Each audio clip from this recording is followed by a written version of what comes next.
dengan persiapan-persiapan. Insya Allah kita akan mulai dari tempat ibadah dulu.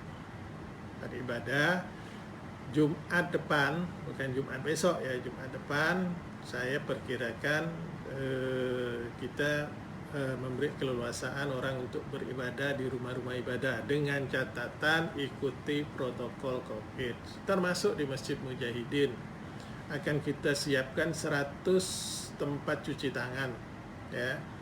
Kemudian saya minta setelah ini sekolah-sekolah harus mempersiapkan diri ya.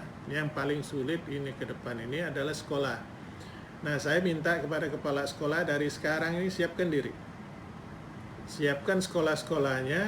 Nah, kalau di kota Pontianak mungkin tidak begitu masalah karena wastafel waktu saya jadi wali kota rata-rata sudah kita buat di sekolah. Hanya kan tinggal memperbaiki kalau airnya nggak ngalir.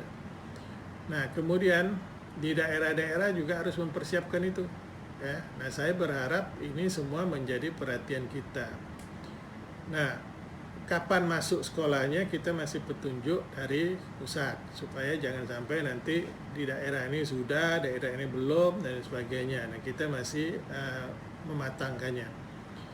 Kemudian kegiatan perekonomian saya rasa selama ini karena kita tidak lockdown, tidak PSBB dan lain sebagainya, kegiatan perekonomian ya berjalan dengan baik. Hanya saja nanti ya kita akan tegas siapa aja yang berkerumun di mengadakan kegiatan yang membuat massa berkerumun itu akan kita bubarkan dan akan kita tindak. Kemudian untuk di pasar-pasar masyarakat yang belanja maupun yang berdagang tidak pakai masker akan kita tindak. Nah, bagi masyarakat yang keluar rumah tanpa masker kita akan isolasi di GOR atau di rumah susun selama 3 hari ya sebagai sanksi.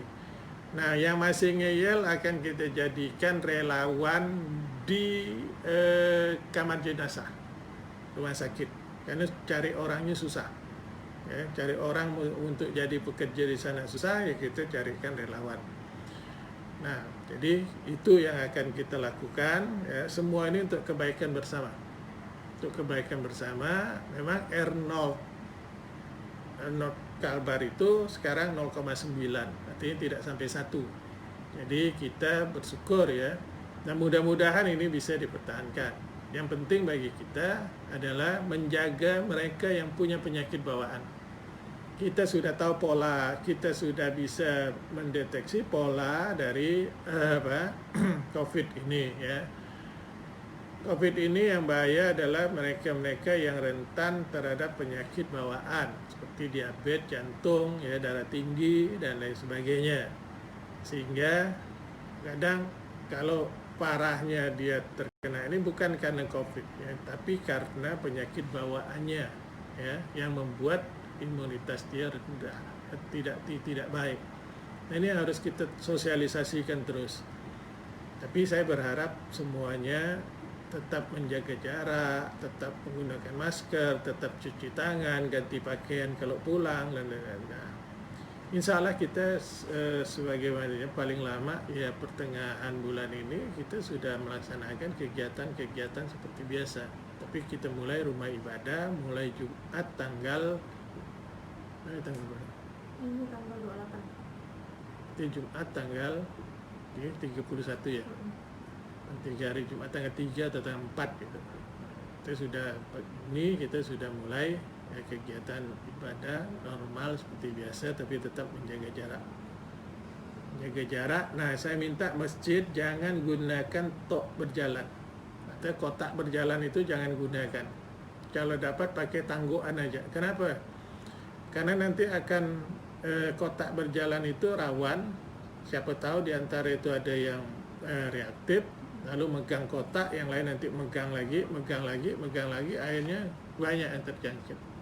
Nah, saya minta kalau kotak amal itu jangan diedarkan, tapi cukup pakai nanggok 1-2 orang aja.